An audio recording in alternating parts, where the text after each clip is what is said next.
Hi everybody, Blake Bauserman here. We're on the red carpet right now for Legacy of a Whitetail Deer Hunter. How did you make this thing happen? Well, John Kacheri and myself and Danny, we were watching hunting videos, like kind of as a joke, and that's where the idea came from. Is they were a mix of like sentimental and really funny, so we kind of did that.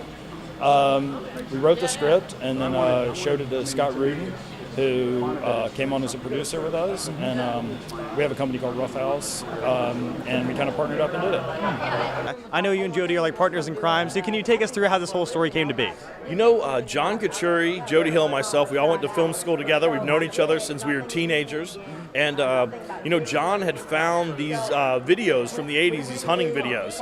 And it just seemed like such a funny, kind of cool world to tell a story in. And, you know, a lot of the stuff that we do, we like to pick a world that, like, visually is interesting and then, like, just set some sort of character piece in there. So whether it's a major league pitcher or vice principals at a school or a taekwondo instructor, we always like that the world to kind of be rich. And so with this, it felt like hunting in the great outdoors was a nice atmosphere.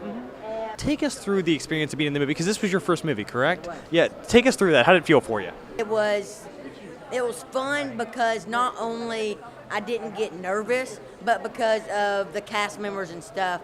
And Josh and Danny are so down to earth. It's just, a lot of people would think famous people would not be easy to talk to, but them, by far, easy to talk to. I mean, they'll just carry on a conversation like a normal person, but most people wouldn't think they would, but honestly, they really do, yeah. When people are coming out of this movie, what do you want them to be feeling? What are you expecting for them? Warm, fuzzy, lighthearted, yeah. You know, this is probably, I think, the most tender thing that Jody and I have worked on together. It's ultimately just like a father-son story. I think it might be the only thing I've ever made that my son can actually see.